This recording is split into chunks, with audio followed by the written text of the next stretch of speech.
kitchen of Ristorante Verdicchio. I am Alejandro, I'm the head chef in here, and every week we will be sharing a little bit of real Italy with you.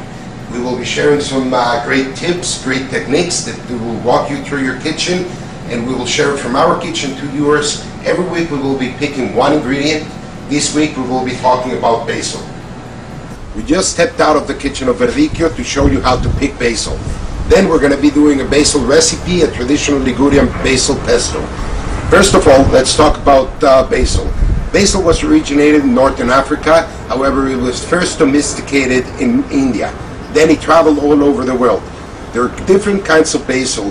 This one that we have in here is sweet basil, and that's the most commonly used in Italian cooking. There are other kinds of basil that we're not going to be talking about right now. We're going to focus on this one. First of all, when you want to grow basil, you want to do it after the first frost, especially here in Canada. You want to wait until the end of May, probably June. You can grow them from seeds. A couple of tips on the basil. If you ever see a flower blossom coming from the top of your plant, you want to trim it off. That way you will have an endless supply of basil throughout the season. Cutting the basil, it is very important not to cut the basil all the way from the bottom, because you will kill your plant. What you want to do is just keep cutting the little florets that are coming off the main stem. These florets will keep growing back every time, and you will be surprised. They will come back every 2-3 days. Okay, so now it's time to get hands-on. We're going to be doing pesto genovese. This is a very traditional dish, or actually a sauce that it's made. Pesto comes from the word to crush.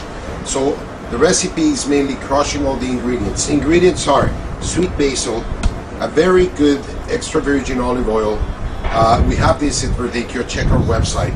We got pine nuts, whole garlic, pecorino cheese, Parmigiano cheese, or any other hard cheese you want to use, and some sea salt.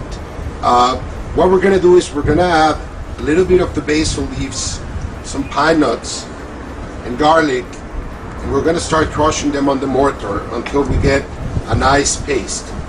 We're going to keep crushing all the ingredients. Don't worry, it's going to take you a little bit of time to get all the ingredients binded together, but just keep pushing all the ingredients in there. Keep adding a little bit at a time until you get an all-even, nice, creamy green sauce. The last thing we're going to add is the olive oil, just to give a nice shine, and it will also help preserve it on the fridge. So this is a consistency we need to look in the pesto. It should be creamy, it shouldn't be too oily, and it should be really nice and smooth. These pesto can be used in different pasta preparations. You can use them in homemade gnocchi, you can use them in linguine. Here at Ristorante Verdicchio we use it with gnocchi, linguine, and other pastas. You can also put it just in a fresh slice of tomato, or even just dip in your bread in there and grab a bite. Don't forget to visit our website, where we have this recipe and all the ingredients you will need to do it. Also, we will be featuring some of our products, and next week we'll see you for a fall harvest giardiniera. This is Alejandro, and I'll see you next week. Il sole lo sa già da tempo, e tu io senza